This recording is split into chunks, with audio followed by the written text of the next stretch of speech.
ओम नमः सिद्धेभ्य।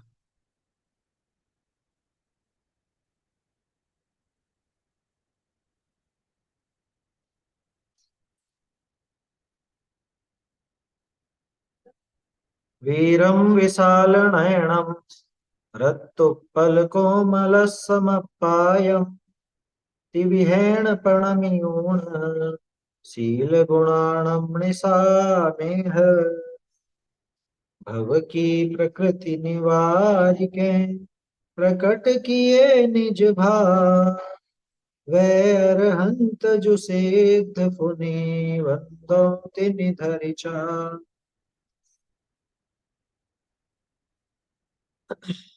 शील पहुड़ ग्रंथ में अपनी चर्चा चल रही थी।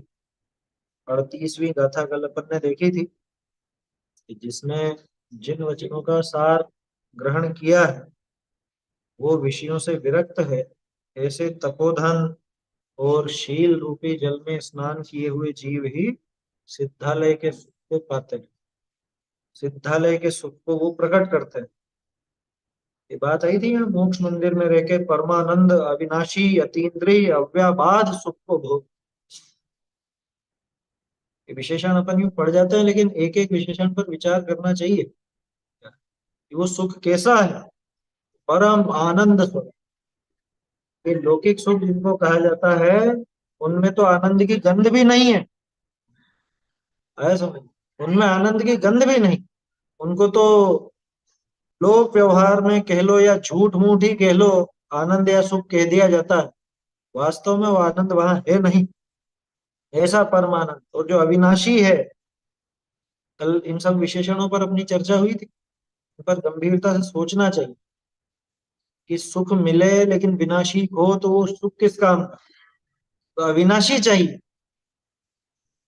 अविनाशी हो वो और अतीन्द्रिय हो क्योंकि इंद्रिय जन्य सुख में सुख पना तो है ही नहीं। इंद्रिय जन्य सुख वास्तव में दुख है। उसमें बाधाएं खड़ी होती हैं। तो ऐसा वो अतीन्द्रिय सुख मोक्ष का सुख। मोक्ष का सुख अतीन्द्रिय सुख और उसमें कोई बाधा नहीं आती अव्याबाद है। किसी तरह की बाधा नहीं। ऐसा अव्याबाद अनंत अतीन्द्रिय अविनाशी सुख उस सुख को भोगते हैं। कौन कि जो शील को धारण करते हैं जिन्होंने जिन वचनों का सार ग्रहण किया। ये शील का महात्म्य है। और ये शील की प्राप्ति जिन वचन से होती। ये शील जिन वचन से प्राप्त होता है। ऐसी बात यहाँ आई। आशय क्या निकला। इसलिए जिनागम का निरंतर अभ्यास करना ये उपदेश है। अगर सुखी होना हो अगर शीलवान होना हो तो जिनागम का निरंतर अभ्यास करना। स्वभाव रूप परिणाम कैसे प्रकट हो। स्वभाव रूप परिणाम के लिए जिनागम का अभ्यास कर। हर चीज के लिए कि हाँ जिनागम के अभ्यास से ही स्वभाव रूप परिणाम प्रकट होता है शील प्रकट होता है। उसके बिना शील नहीं हो सकता। ऐसी बात थी 38वीं गाथा में। गाथा बोल लेते हैं। जिण वयण गहित सारा विषय विरक्ता तवोधना धीरा शील सलिलेण नादा ते सिद्धालय सुहम जंती जो शील से संपन्न विषय विरक्त एवं धीर वे जिन वचन के सार ग्राही सिद्ध सुख को प्राप्त हूँ। वे जिन वचन के सार ग्राही कि जिसने जिन वचनों का सार ग्रहण किया वो सिद्ध सुख को प्राप्त। हो गई ये बात। अब आगे अंत समय में संलेखना कही है। उसमें दर्शन ज्ञान चारित्र तप इन चार आराधना का उपदेश है। ये भी शील ही से प्रकट उसको प्रकट करके कहते हैं कि अंत समय में संलेखना। अब यहाँ पे है ना दोनों तरह के जीवों की बात है। जो गृहस्थ हो और वो संलेखना धारण करता है अंत में समाधि मरण करता है उसकी बात भी है। और साक्षात वो मुनिराज जो आगे चल के अरहंत दशा को प्राप्त होते हैं क्योंकि आराधना की पूर्णता की बात है ना। चार आराधना का उपदेश तो आराधना की पूर्णता अरहंत दशा में। तो अरहंत दशा कैसे प्रकट होती है वो भी शील से, ये प्रकट करके कहते। अनंत दशा यानी वो पूर्ण सुख की दशा, वो भी शील के कारण ही मिलती। चार आराधनाओं की पूर्णता भी इस शील से ही प्रकट होती है, ये यहाँ पर बताता है। अंत समय में संलेखना वाली बात तो अपन जैसे जीवों के लिए, मुनिराज के लिए नहीं। मुनिराज के तो प्रति समय वैसा भाव है जैसा हमारा अंत में समाधि मरण या संलेखने के लिए होता हो। सौगुण क्षीण कम्मा सुख दुख विवच्चिदामण विशुद्धा पफोड़ीय कम्मरया भवन्ति आराहणा पयडा सौगुण क्षीण कम्मा सुख दुख विवच्चिदामण विशुद्धा पफोड़ीय कर्मरया भवन्ति आराहणा पयडा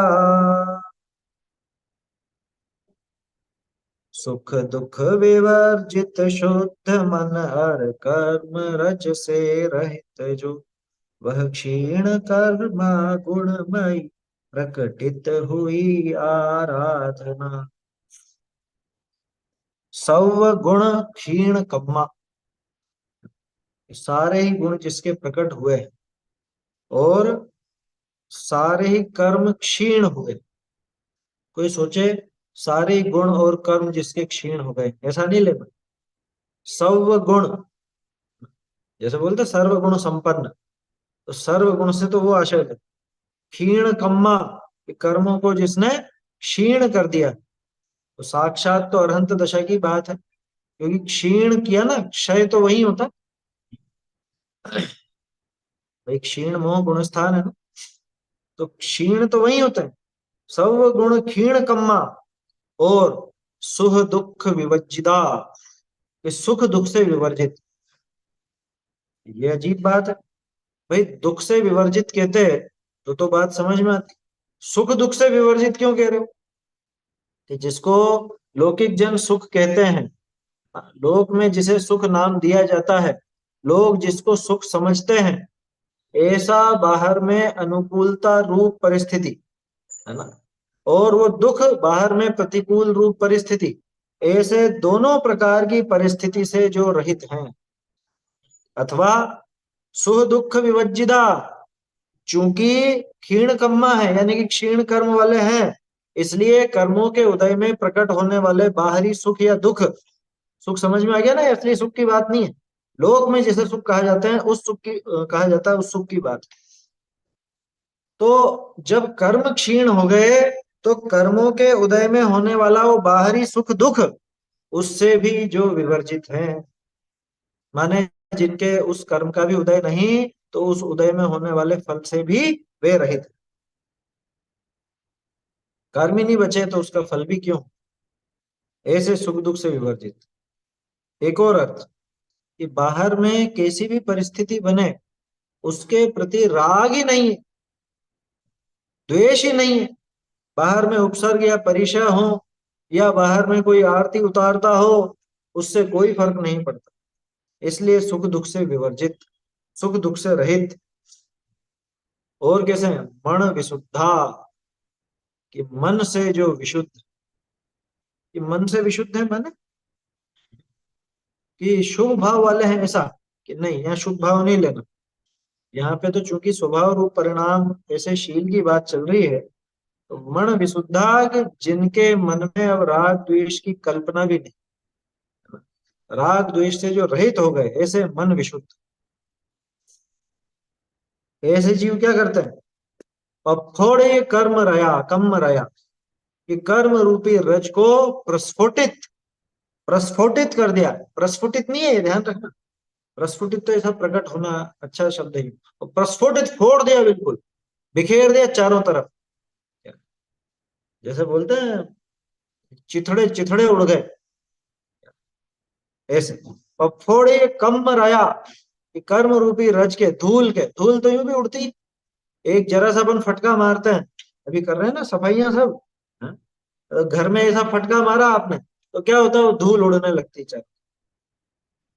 तो ऐसे पफोड़े कम रया, ये इधर शील का फटका पड़ा और ये कर्म रूपी रज इधर उधर उड़ने लग गई, पर प्रस्फोटित हो गई, है ना, फोड़ दिया गया उसको। ये फोड़ना शब्द इसी से बना है, तोड़ फोड़ करते हैं ना, तो फोड़ना इसी से बना है, प्रस्फोटित से।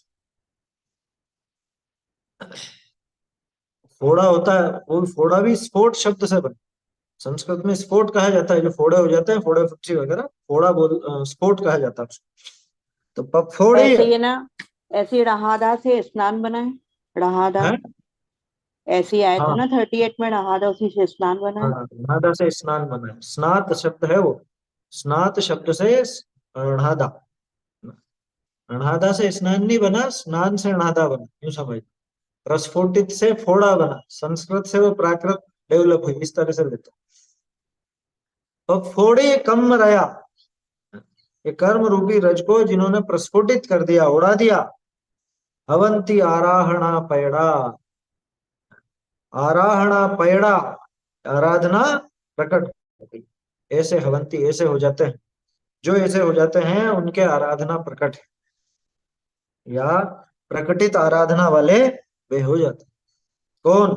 कि जिन्होंने सारे ही गुणों को प्रकट किया है, सारे कर्मों को क्षीण किया है, और सुख और दुख से विवर्जित होने के कारण जो मन से विशुद्ध हैं, मन से पूर्णतया विशुद्ध है, यानी राग द्वेष से रहित हो गए, राग द्वेष से रहित पना जिनके प्रकट हो गया, ऐसे जीवों ने ये कर्म रूपी रज को प्रस्फुटित कर दिया है, कर्म रूपी रज को उड़ा डाला है ना, ऐसा।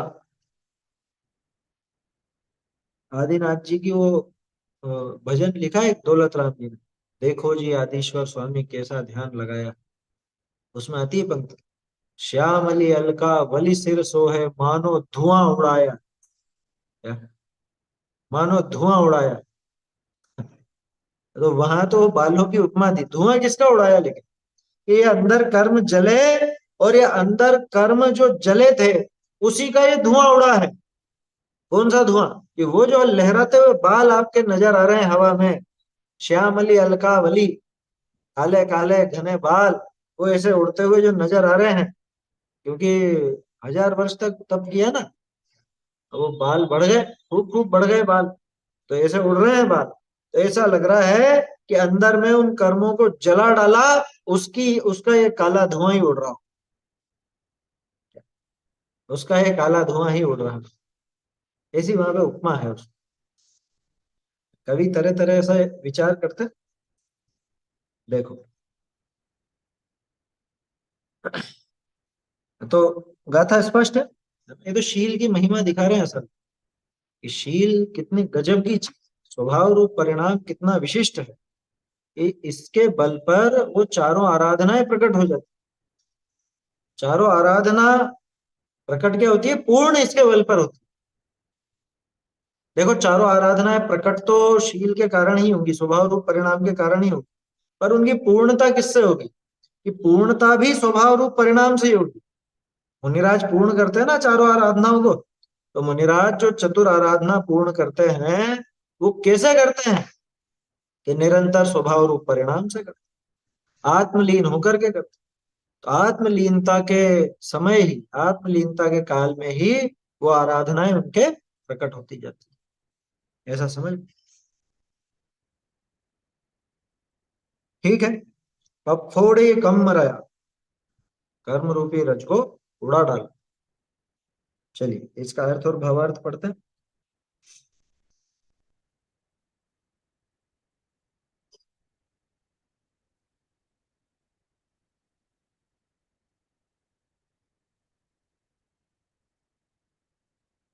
अर्थ, सर्व गुण जे मूल उत्तर गुण,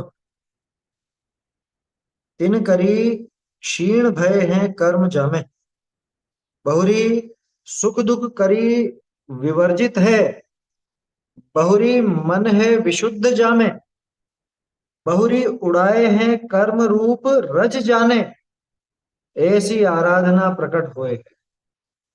भावार्थ, पहले तो सम्यक दर्शन सहित मूल गुण उत्तर गुणनी करी कर्मनि का निर्जरा होने ते कर्म का स्थिति अनुभाग क्षीण होए। पीछे विषयनी के द्वारे किछु सुख दुख होए था, ता करी रहित होए है।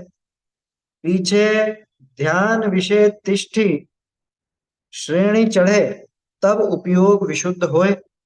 कषायनी का उदय अव्यक्त होए, तब सुख दुख की वेदना मिटे।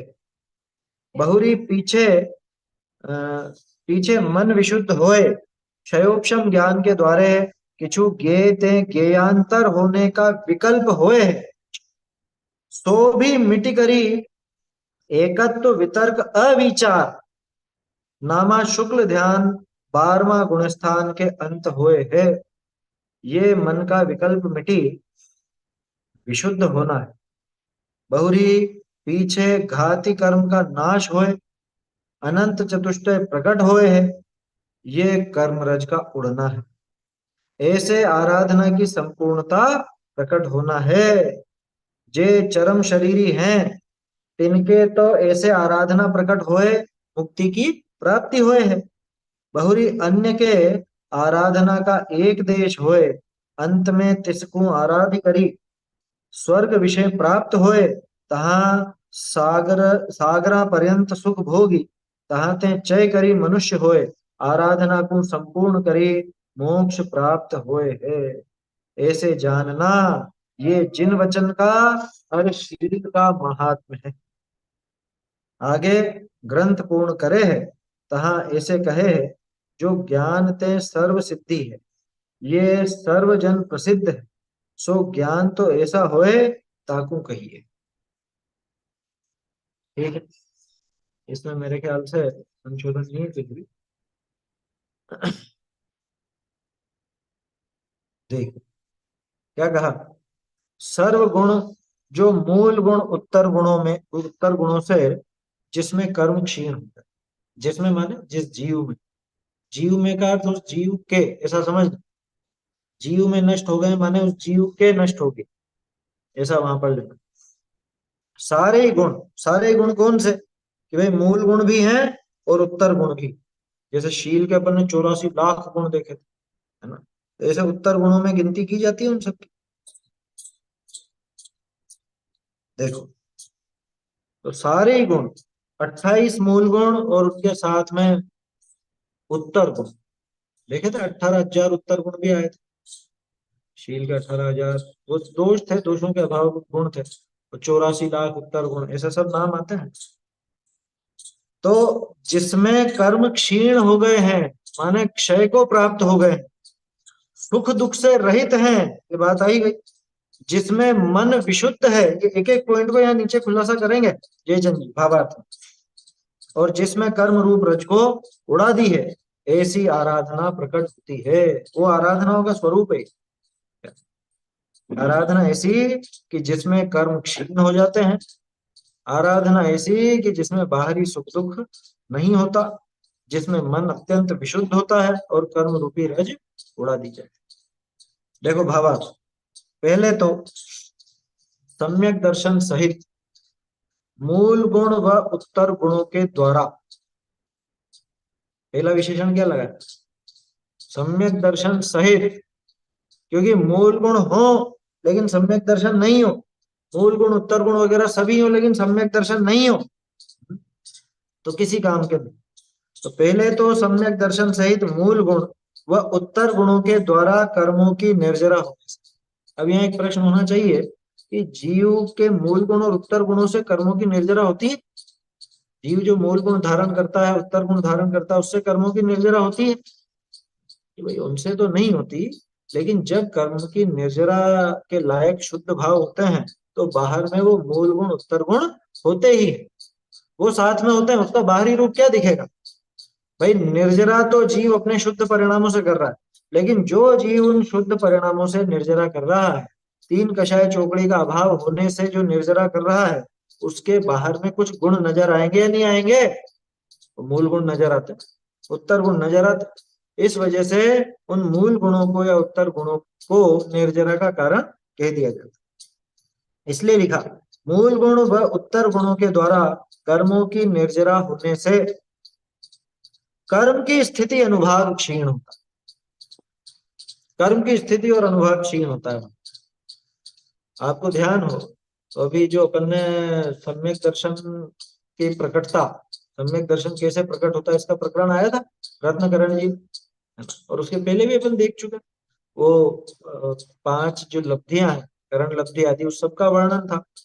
उसमें एक बात विशेष थी कि इधर वो कर्मों की स्थिति घटती जाती और अनुभाग अनुभाग बढ़ता जाता है। सबका सबका नहीं बढ़ता। पाप प्रकृतियों का घटता है, पुण्य प्रकृतियों का अनुभाग बढ़ता है। स्थिति सबकी घटती है। स्थिति यानी कर्म कब तक रहेंगे वो, उसका टाइम पीरियड। तो टाइम पीरियड तो घटता ही घटता है सबका, उसमें पुण्य और पाप का विशेष नहीं है, ध्यान रखना, है ना। ये वहां भी था, और सम्यक दर्शन होने के बाद तो और विशेष होगा। अब ये बात चल रही है सम्यक दृष्टि की नहीं, बल्कि साक्षात मुनिराज की, कि जिनका अगला ही कदम अनंत दशा में है, उनके किस रफ्तार से वो कर्मों की स्थिति घटेगी अपन ये कल्पना नहीं कर सकते। उनकी कितनी कितनी घट जाएगी। यहाँ सम्यक दर्शन प्राप्त करने वाला था तभी कर्मों की स्थिति घटने लग गई थी। तो यहाँ तो साक्षात तीन कषाय चौकड़ी के अभाव रूप वो शुद्धि और आत्मलीनता है ही सही। तो वो मूल गुण और उत्तर गुणों के द्वारा कर्मों की निर्जरा होने से कर्म की स्थिति अनुभाग क्षीण हो। स्थिति अनुभाग कैसे क्षीण हुआ समझ में आया ना, कि कषाएं घटती हैं। देखो मोक्षमार्ग प्रकाशक में पेज नंबर 28 है, उसमें 28वें पेज पर ये पूरा प्रकरण है। कषाय से स्थिति और अनुभाग बंध, नवीन बंध विचार वाला प्रकरण है ना, दूसरे अधिकार में। वहां नवीन बंध विचार में शुरुआत में तो दिया योग से प्रकृति और प्रदेश बंध, और दूसरा प्रकरण दिया कषाय से स्थिति और अनुभाग बंध।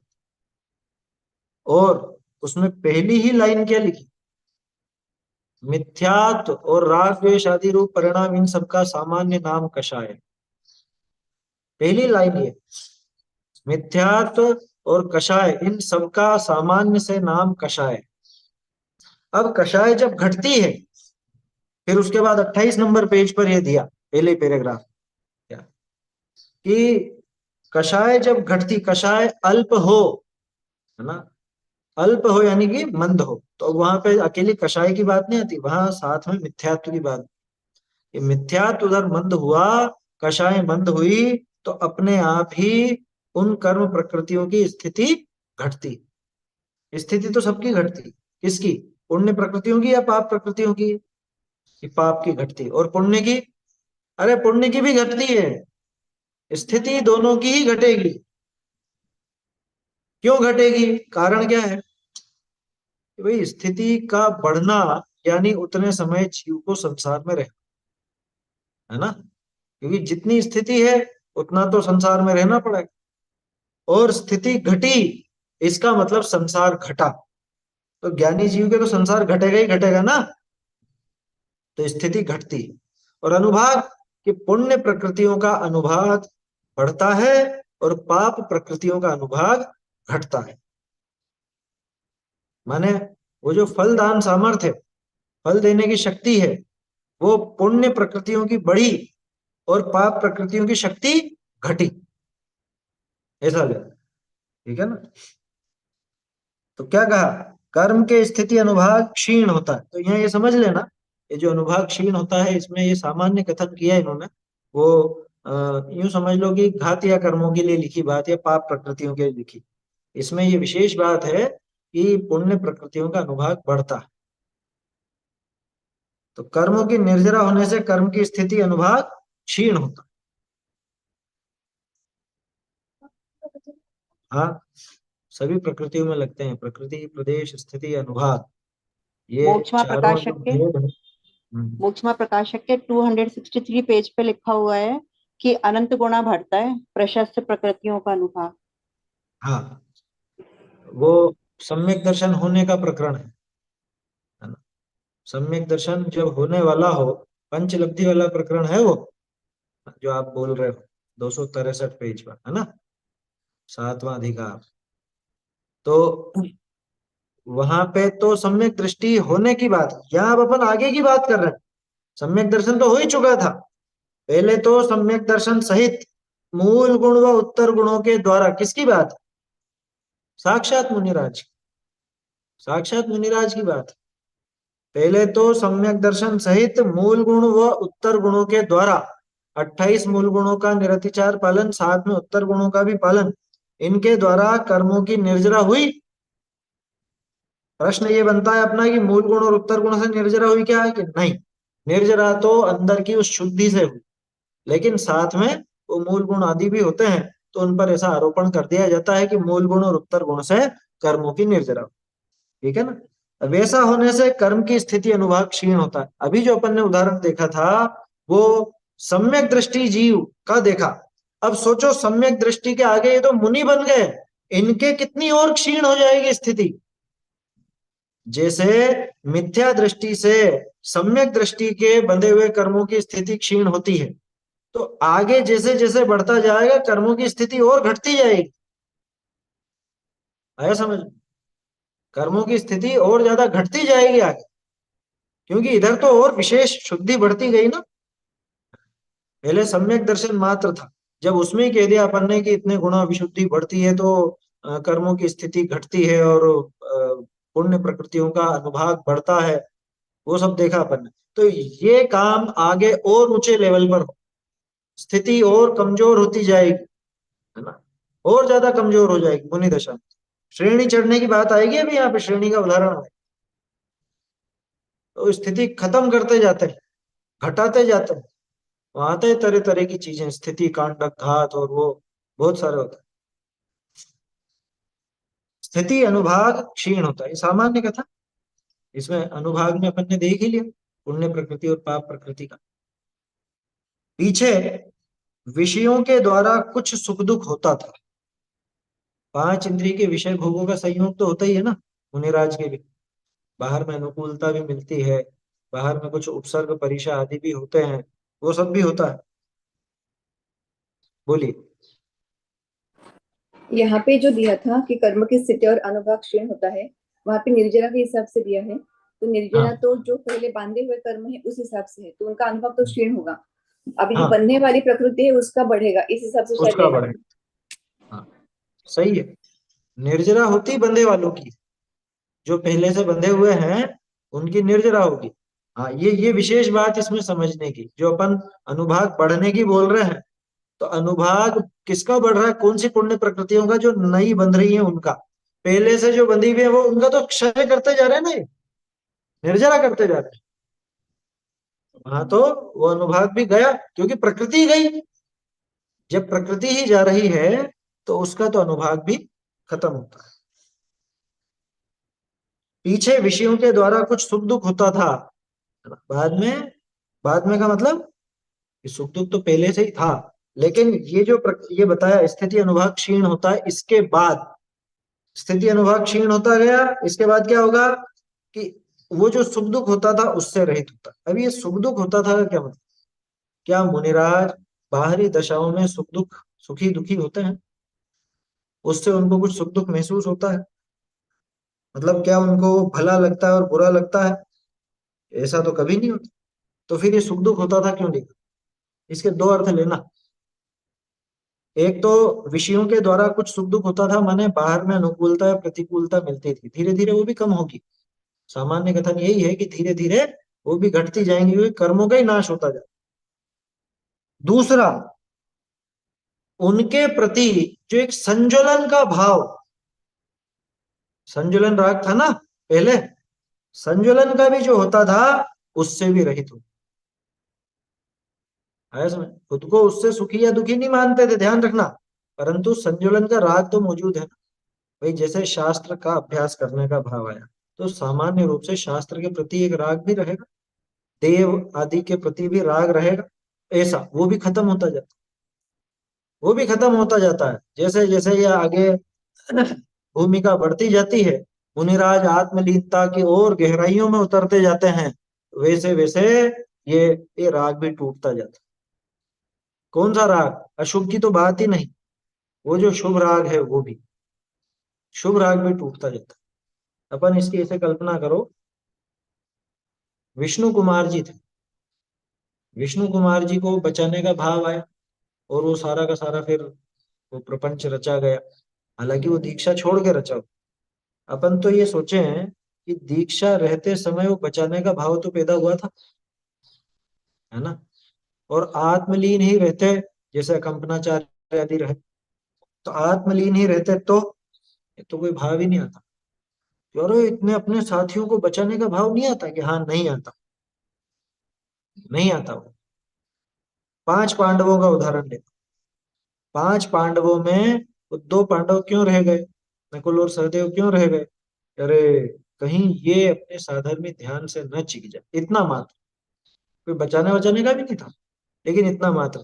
मैं इस प्रश्न को उलटता हूँ, वो तीनों के तीनों, युधिष्ठिर, भीम और अर्जुन, वो क्यों मोक्ष चले गए? कि उनके वो राग भी टूट गया था। यही है ना भाव? उनके वो राग भी टूट चुका था। तो कहने का अर्थ यह है कि बाद में विषयों के द्वारा कुछ सुख दुख होता था, उसके प्रति जो एक समझ लीजिए हल्का सा राग पैदा हो जाता। राग की बुद्धि नहीं थी, राग बुद्धि नहीं है, राग का राग नहीं है, लेकिन चारित्रिक एक कमजोरी है, तो आ गया वो राग, वैसा राग आ गया, उसमें कोई बड़ी बात नहीं। वो जो सुख दुख होता था। दूसरा, एक और अर्थ, आगे बात आने वाली है शुक्ल ध्यान की, और एक सामान्य आर्त परिणाम छठे गुण स्थान तक बताया जाता है ना, रौद्र तो है नहीं, आर्त परिणाम वहां तक बताया जाता है। निदान छोड़कर। हाँ, निदान छोड़कर। तो ये आर्त परिणाम ही तो है, सुख दुख जिसको अपन सामान्य रूप से राग कह रहे हैं ना, संज्वलन कषाय जितना जो राग है वो किस श्रेणी में जाए? उस आर्थ परिणाम में ही जाए, तो वो सुख दुख से वो ले, क्योंकि इधर अभी शुक्ल परिणाम आने वाले हैं, है ना, शुक्ल धर्म, ये शुक्ल ध्यान आने वाला है, इस वजह से ये पीछे ही छूटेगा। तो समझ में आया? स्थिति अनुभाग क्षीण होता है, पीछे विषयों के द्वारा कुछ सुख दुख होता था, उससे रहित होता है।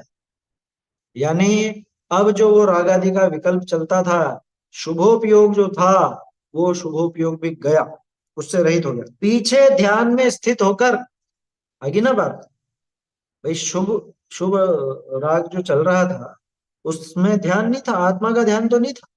पीछे ध्यान में स्थित होकर, यानी आत्म स्वरूप के ध्यान में स्थित होकर श्रेणी चढ़े, तब उपयोग विशुद्ध। जब वो श्रेणी चढ़ता है तब फिर इसका उपयोग विशुद्ध होता है। यह विशुद्ध का अर्थ शुभ परिणाम नहीं, यह विशुद्ध का अर्थ शुद्धि से ले, उपयोग और निर्मल होता है ना। विशुद्ध होता है माने निर्मल होता है, ये क्रम है, ये क्या, ये क्रम है। इसी तरह से क्रम बनता है। पहले वो जो शुभ राग आदि हो रहे थे, वो शुभ राग भी छूटेंगे, फिर ध्यान में स्थित होगा, फिर श्रेणी मांडेगा, श्रेणी जब चढ़ेगा तब उपयोग विशुद्ध होगा। यहाँ पे एक क्षयोक्षमिक भाव की अशुद्धता नहीं रहती, या तो उपशम या क्षय। और यहाँ पे उपशम की भी बात क्यों ले, यहाँ तो सीधी क्षय की बात ले। नाश करते हुए आगे बढ़ रहे हैं इस तूफानी वेग से। ऐसा तूफानी पुरुषार्थ है मुनिराज का कि वो विशुद्धि बढ़ती जाती है कर्मों का, और चीजों का सबका नाश होता है। पीछे ध्यान में स्थित होकर श्रेणी चढ़े, तब उपयोग विशुद्ध हो। यहाँ पे जो सुख दुख होता था उससे रहित होता है, ऐसा किया, सुख दुख से रहित हुआ फिर ध्यान, ऐसा किया। क्योंकि हाँ, 9वें में कषाय जाएगी, अगर उनका ध्यान में है और उनको मतलब तभी कुछ वेदन नहीं है बोलेंगे, तो फिर ध्यान में है तो सुख दुख नहीं हो रहा है। उन्होंने सुख दुख पहले लिखा, फिर बाद में ध्यान में फिर करके फिर बोल रहे अभी अभी श्रेणी चढ़ रहे हैं, मतलब अभी 8वें में जा रहे हैं। हाँ, ये कैसा? ये छठे गुण स्थान वाला लेना ना, सुख दुख बुद्धि पूर्वक का विकल्प, बुद्धि पूर्वक राग, बुद्धि पूर्वक तो टूट जाएगा ना 7वें में ही।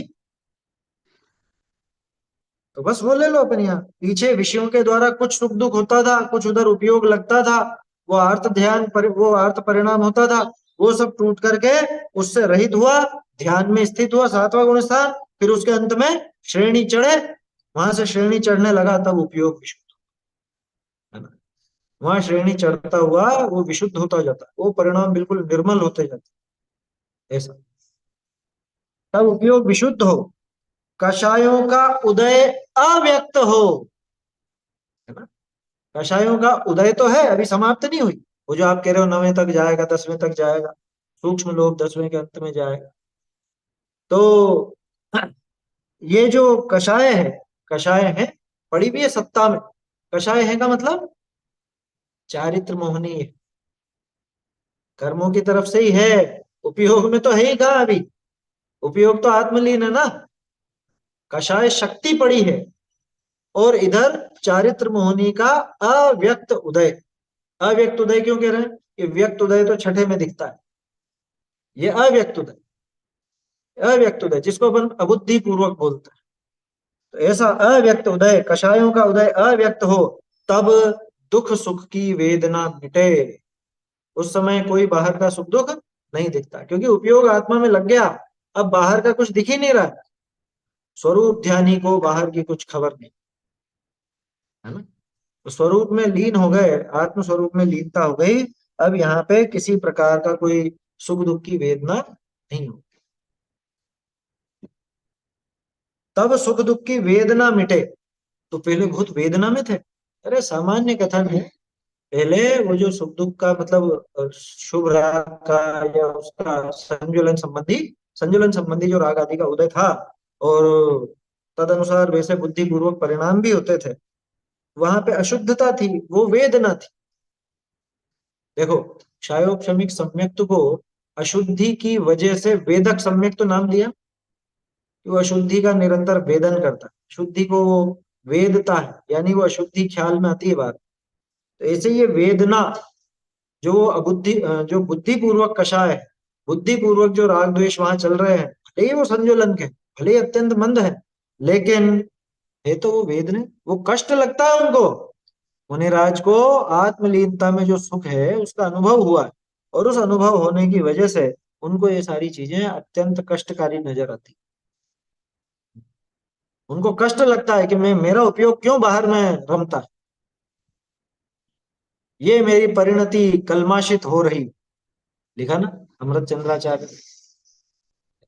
ये जो समय सार जी की टीका करने का भाव है, ये भाव मेरी चित्त की कलुषता है, ये मेरी परिणति कलुषित हो रही, ऐसा लिखा। अच्छा, और क्या लिखते हैं फिर वो, कि मेरे उस मम परम विशुद्धे, है, मेरी परम विशुद्धि इससे ही हो, किससे? कि जिसकी वजह से वो कलमाशित हो रहा है, उसी से मैं तो शुद्धि चाहता हूँ। ये जो अशुद्धता का भाव आया है, ये भी कोई ऐसी अशुद्धता नहीं है जो जगत की हो। ये अशुद्धता भी, इसमें तो इस अशुद्धि के फल में भी मेरी वो परम विशुद्धि हो, चित्त परम विशुद्धता को प्राप्त हो, मेरी परिणति शुद्धता को प्राप्त हो, ये फल चाहता हूँ।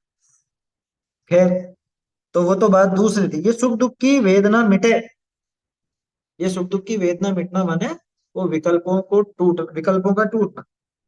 पीछे मन विशुद्ध होकर क्षयोपशम ज्ञान के द्वारा कुछ ज्ञेय से ज्ञेयांतर होने का विकल्प होता है।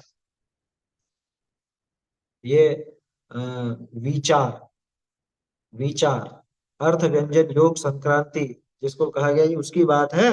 ये यहाँ पे बाहर में उपयोग इधर उधर भटक रहा, उसकी बात नहीं, ध्यान रखना। इसका और खुलासा किया वहां पे टीकाओं में, द्रव्य से गुण पर, गुण से पर्याय पर, वो अंदर अंदर ही चल रहा है।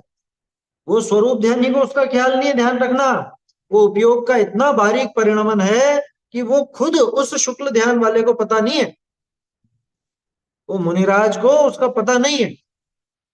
वो केवल ज्ञान गम्य विषय, लेकिन होता है तो बताया।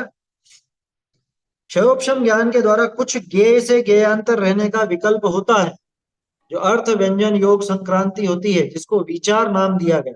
पहले था ना पृथक तो वितर्क विचार, वो छूटकर, वो मिटकर, आप चाहो तो इसके लिए नोट लगा लो, ज्ञेय से ज्ञेयांतर होने का विकल्प होता है, ये तो हो गया विचार। पृथक तो वितर्क विचार, शुक्ल ध्यान का पहला पहला पाया, वह मिटकर अब दूसरे पर आएंगे। एकत्व वितर्क अविचार, ये अविचार है ना, अविचार नहीं है, अविचार। वह में बड़ी की मात्रा आएगी इसमें, क्योंकि ये विचार था ये।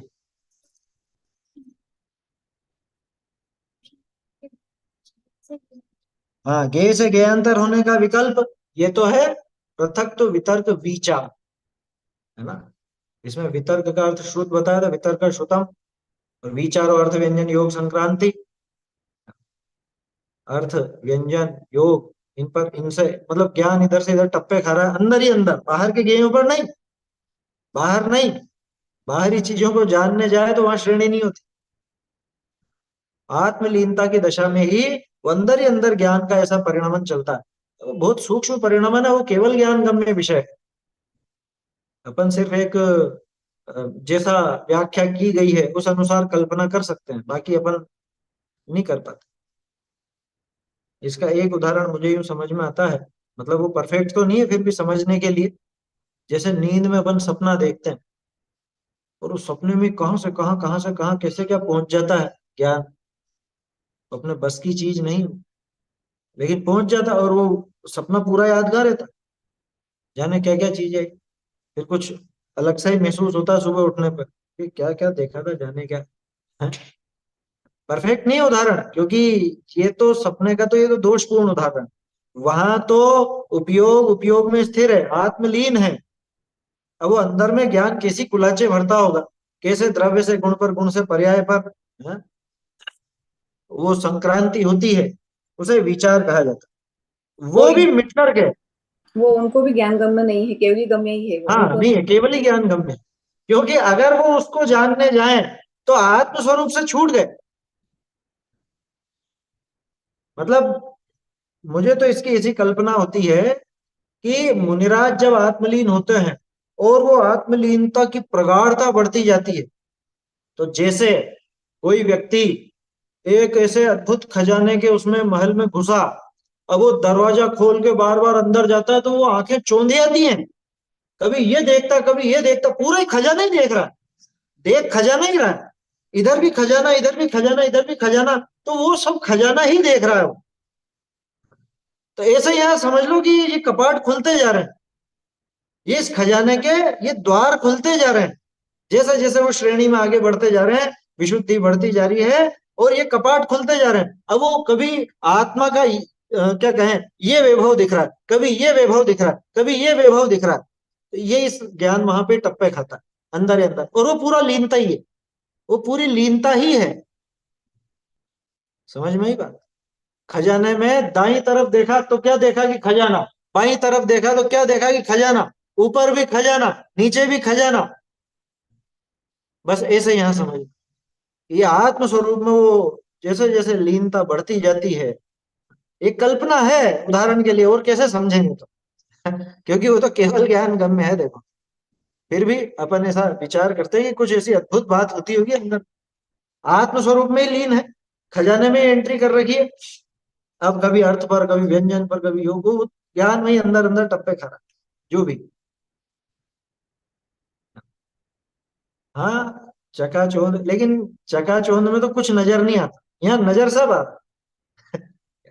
आंखें फटी की फटी तो रह गई, लेकिन हाँ पलक निहार रहे, हाँ पलक, ऐसा। बाहर की पलकें तो बंद, और अंदर बिल्कुल उस वैभव को, अपने आत्मा के वैभव को अपलक निहारते, ऐसा। उनको प्रकट होता है वो केवल ज्ञान, जो सारी जगत का चक्षु है, ऐसा। देखो क्या कहा, वह मिटकर, ज्ञेय से ज्ञेयांतर होने का जो विकल्प होता है वह मिटकर एकत्व वितर्क अविचार नाम का शुक्ल ध्यान। बोलिए।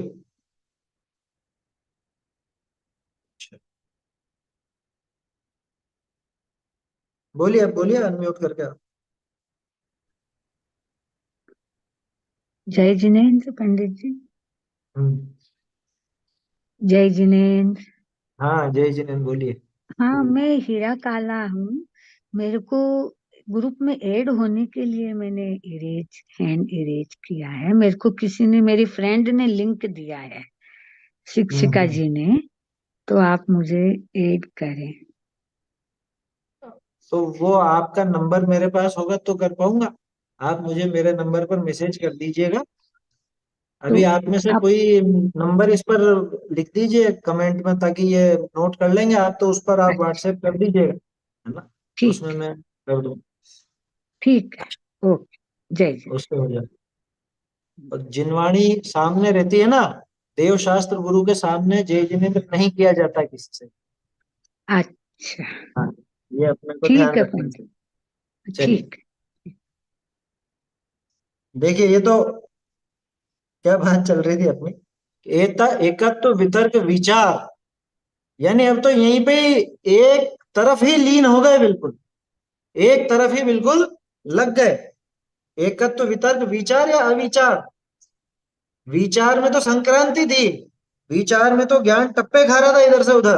अब ये है अविचार, यानी कि अब यहाँ पे कोई संक्रांति नहीं रही, ज्ञान वहीं पे लीन हो गया बिल्कुल उसी जगह। आया समझ में? देखो, अविचार नाम का शुक्ल ध्यान 12वें गुण स्थान के अंत में होता है। ये शुक्ल ध्यान का दूजा पाया, ये दूसरा पाया है ये। इसके पहले तक तो विचार चल रहा था, वहां अर्थ व्यंजन योगों की संक्रांति थी, अर्थ व्यंजन योगों की संक्रांति थी। और अब ये अविचार चलता है, यानी कि अब यहाँ पे कोई संक्रांति शेष नहीं रही, बिल्कुल स्थिर हो गया। बल्कि मुझको इसमें ऐसा विचार होता है कि अब इसके आगे क्या होना है, इसके आगे तो अब अनंत दशा नहीं। तो मालूम ये काम कैसा है, देखना अब इसको। बाहर में पहले सब तरफ देखता था, अन्य वस्तुओं को, अन्य ज्ञेयों को जानने में जाता था, तो इधर इधर इधर इधर सब जगह दृष्टि फिरती थी। वो हट करके उस दृष्टि को तो बंद करके और एक ज्ञान की दृष्टि खोली और ज्ञान स्वरूप में लीन हुआ। ठीक है ना, लीन हुआ, आनंद आया, ये उस खजाने के अपने उस भवन में प्रवेश हुआ। अब क्या हुआ, अब जब वो लीनता बढ़ी बढ़ी, है ना, स्वरूप में लीनता बढ़ी, तो वो उस खजाने को देख रहा है, इधर इधर इधर इधर इधर इधर इधर सब तरफ से देख रहा है। ठीक है, अभी सब तरफ से देखने के लिए वो ज्ञान संक्रांत हो रहा है, इधर से उधर संक्रमण कर रहा है। अब वो ज्ञान इतना बढ़ गया कि अब उसको संक्रांत होने की, यानी संक्रमण करने की, इधर से इधर पलटने की जरूरत नहीं है, सारा का सारा उसको सामने नजर आने लगा। ठीक है, क्या नजर आने लगा, वो आत्म स्वरूप का वैभव, आत्म स्वरूप का संपूर्ण वैभव उसको नजर आने लगा। पहले क्या हो रहा था, पहले इधर इधर इधर इधर सब जगह फिर रहा था, अब उसको पूरा नजर आने लगा। तो ये समझ लो आत्म स्वरूप तो पूरा ही दिख गया, है ना। अब इसके बाद क्या होगा, देखो पहले इधर उधर भटक रहा था, इधर उधर मतलब बाहर में नहीं, बाहर से तो हट चुका, बाहर की तो बात ही खत्म, आत्म स्वरूप में ही वो ज्ञान संक्रांत हो रहा था, संक्रांति कर रहा था। अब वो संक्रांति मिट करके बिल्कुल एकाग्र हो गया। और एकाग्र का मतलब अब सिर्फ एक चीज पकड़ रहा हो ऐसा नहीं, पूरा पूरा का पूरा आत्मा उसको सामने नजर नजर आ गया। इसके बाद अब क्या होगा, कि ज्ञान जब इतना बढ़ गया, तो अब ऐसा ज्ञान का विस्फोट होगा, और वो ज्ञान इतना बढ़ जाएगा कि पूरा विश्व, पूरा तीन लोक उसको सामने नजर आ, समझ में आई? ऐसे इसको अपन समझ सकते हैं, है ना। एग्जैक्ट ये होता हो ये बात नहीं, क्योंकि वो तो केवल ज्ञान गम्य विषय है।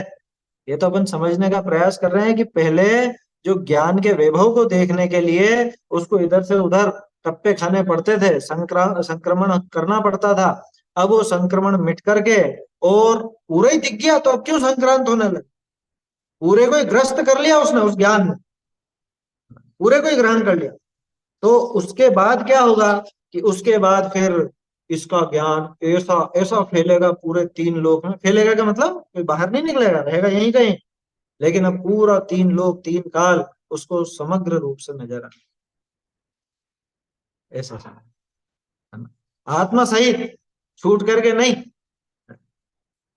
पहले इधर इधर इधर इधर इधर उधर घूम रहा था, अब पूरा का पूरा एक ही में नजर आने लगा, अब यही पूरा फेल, ऐसा समझ में आई बात, ऐसा यहीं से सबको जाने, बोलो। तो विचार में जो होगा वो आत्मा के अलग अलग हिस्सों में, मतलब वैभव को, जैसे आपने खजाने का एग्जाम्पल बताया कि इधर देखा तो इधर भी खजाना, वो वैसा आत्मलीनता वैसे करेगा विचार में। और एकत्व ये तो वो विकल्प। सिर्फ उदाहरण जितना ही लेना, उसको उदाहरण समझने के लिए अपन ने लिया है। एक्चुअल तो केवल ज्ञानी जानते हैं, क्योंकि अब और कैसे समझोगे? अर्थ, व्यंजन, योग, इन पर वो ज्ञान संक्रांत होता है ना। कभी हम्म। द्रव्य पर देख रहा है, कभी वो पर्याय पे देख रहा है, कभी मतलब द्रव्य गुण पर्याय इन्हीं के ऊपर वो समझ लो क्या कहें अपन, वो विषय उनको बना रहा है। लेकिन हम्म। वो तो आत्मा में ही लीन है, आत्मलीनता में फर्क नहीं पड़ रहा। और अंदर वो जो उपयोग इधर का उधर हो रहा है, इसका उन स्वरूप ध्यानी को भी कोई खबर नहीं है समझ में? हम्म। ये सिर्फ अपन समझने के लिए इस तरह का अ, उदाहरण ले रहे हैं। वास्तव में कोई ऐसा ही होता हो ये नहीं, क्योंकि वो तो केवल ज्ञान गम्य विषय।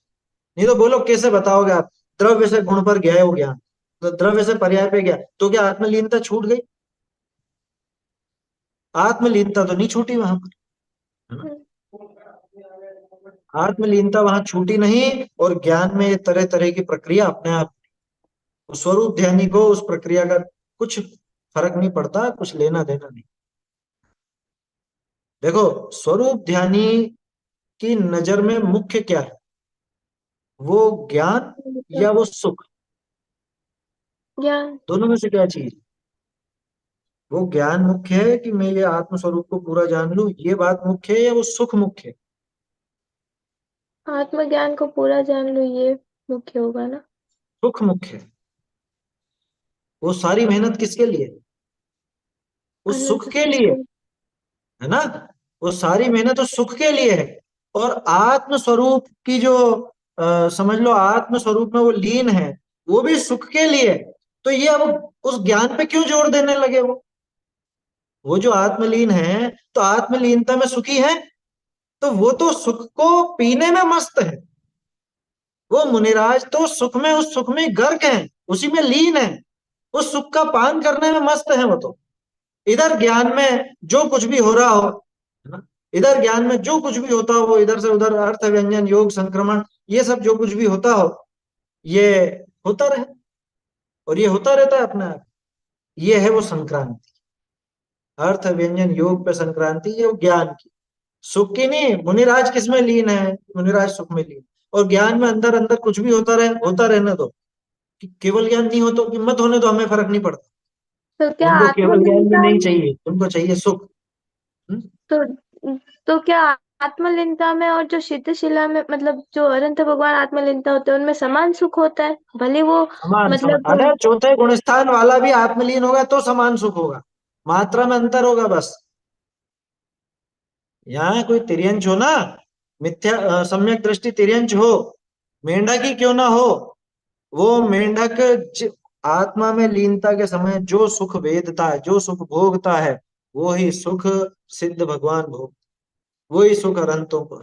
उस अनंत सुख में और इस मेंढक के आत्मलीनता के सुख में कोई अंतर नहीं, है ना। ये ध्यान रखना, ऐसा है। तो मुनिराज की नजर उस ज्ञान पर नहीं, उस ज्ञान के तरह तरह की संक्रांति पर नहीं, बल्कि उस सुख पर। और इसीलिए उनको मालूम नहीं चलता कि ज्ञान में क्या क्या हो, है भी सूक्ष्म परिणाम, केवल ज्ञान गम्य है। कोशिश करने जावे तो आत्मलीनता छूट जाए, वो सुख में मगन रहे, ऐसा समझ, है ना। बढ़िया बात है। तो ये सब किससे हुआ? लेकिन ये सारी प्रक्रिया देख ली अपन, ये सब किससे हुआ? ये सब उस शील की महिमा, स्वभाव रूप परिणाम की महिमा, सम्यक दर्शन की महिमा। और वो किससे हुआ? कि वो जिनवाणी से। ये उपकार जिनवाणी का है। पिछले उसमें भावार्थ में देखा था ना, इसलिए जिनागम का निरंतर अभ्यास करना। क्यों? क्योंकि वो शील जिन वचन से प्राप्त होगा, ये अनंत सुख उस शील से प्राप्त होगा। आया समझ? इसमें आई थी ना गाथा, णंदधु जिण सासणम सुइरम, जम्मा लीना भाव जीवा, तरंती संसार सायरम, ऐसा। तम सौव जीव शरणम, णंदधु जिण सासणम सौवम। इसकी थी कि किसकी थी, वो ध्यान से उतर गई, शायद मूलाचार की होगी। मूलाचार की 115वीं का, मूलाचार की 115वीं, नंददु जीर्ण शासनम सुवीरम, कि ये जिन शासन जयवंत रहे, ये नंददु, ये आनंद देता रहे। नंदन किसको बोलते हैं? नंदन माने आनंद देने वाले। वैसे नंदन शब्द का सामान्य रूप से पर्यायवाची तो उसका बताते हैं पुत्र का, क्योंकि लौकिक जनों के तो दिमाग में यही है कि पुत्र है वो आनंद देगा। अरे जूते देगा वो तो, क्या फर्क पड़ता है। यहाँ तो बात यह है कि आनंद देने वाला वो जिन शासन, आनंद देने वाला जिन शासन, वो सुचिर सुचिर वर्तता रहे, सुचिर ऐसा आनंद देता रहे, अनंत अनंत काल तक जीवों को वो मुक्ति का मार्ग बताता रहे। ऐसा है जिन शासन हमेशा आनंदित करे जीवों को, यानी ये हमेशा कायम रहे, बढ़ता रहे। जिन शासन जयवंत हो बोलते हैं ना अपन, वो जयवंत होने का यही अर्थ। देखो, तो ये मन का विकल्प मिटकर विशुद्ध होना है, ये हो गया ना। ये 12वें गुणस्थान के अंत में शुक्ल ध्यान होता है, अंत में होता है ये मन का विकल्प मिटकर विशुद्ध होना है, हो गई विशुद्धि। इसके बाद क्या होता है, इसके आगे फिर अरहंत दशा आती है, सिद्ध दशा आती है, उसका वर्णन आगे आएगा, वो फिर अपन कल देखेंगे। जो बचा वो भावार्थ है, गाथा बोल लेते हैं। रत्नाकर श्रावकाचार्य में कौन सी गाथा है, मतलब सम्यक दर्शन कैसे प्रकट करना है वो वाली? सम्यक दर्शन कैसे प्रकट करना है, वहां पे व्यावहारिक रूप से कहा गया कि श्रद्धानम परमार्था नाम आप्तागम तपोभ्रता, कि परमार्थ, आप्त, आगम और तपोभ्रत, यानी कि देव शास्त्र गुरु का श्रद्धान, वो सम्यक दर्शन, वो व्यावहारिक परिभाषा है ना। कैसे प्रकट करना है, ये वास्तव में तो उसकी गहराइयों में जाके मालूम पड़े कि इनका सही स्वरूप ख्याल में आवे। इनका सही स्वरूप जब अपने को ख्याल में आएगा तो अपने आप ही आत्मा का स्वरूप ख्याल में आएगा, और आत्मा का स्वरूप ख्याल में आने पर वो सम्यक दर्शन प्रकट हो जाए। मोक्षमा प्रकाशक में तो जगह जगह वो विधि मिलेगी, अब आएगी वो चर्चा। सर्वगुण क्षीण कम्मा सुह दुख विवज्जिदामण विशुद्धा पफोड़ी कम्मरया भवन्ति आराहणा पयडा सुख दुख विवर्जित शुद्ध मन अर कर्म रज से रहित जो वह क्षीण कर्मा गुणमयी प्रकटित हुई आराधना। चैतन्य का स्मरण प्रतिक्षण ही करो रे, भव के अनंत दुख को क्षण में हरो रे, रखे अनंत निज सौख्य निधान पाओ, गाओ अरे नित इसी के गीत गाओ। साची तो गंगा यह गीत रागवानी, अविच्छिन्न धारा निज धर्म की कहानी, जा में अति विमल अगाध ज्ञान पानी, जा में अति विमल अगाध ज्ञान पानी, जहाँ नहीं संशयादि पंक की निशानी, साची तो गंगा यह गीत रागवानी, अविच्छिन्न धारा निज धर्म की कहानी, सप्त भंग जह तरंग उछलत सुखदानी, सप्त भंग जह तरंग उछलत सुखदानी, संत चित मराल वृद्ध रमे नित्य ज्ञानी, साची तो गंगा यह गीत रागवानी, अविच्छिन्न धारा निज धर्म की कहानी, जाके अवगाहन ते शुद्ध होय प्राणी, जाके अवगाहन ते शुद्ध होय प्राणी, भाग चंद निचे घट माहिया प्रमाणी, साची तो गंगा यह गीत रागवानी, अविच्छिन्न धारा निज धर्म की कहानी। बोलो।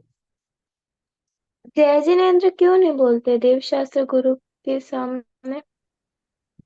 जय जिनेन्द्र व्यक्तिगत संबोधन है, देवशास गुरु के सामने किसी और का अभिवादन नहीं किया जाता, इसलिए नहीं बोल।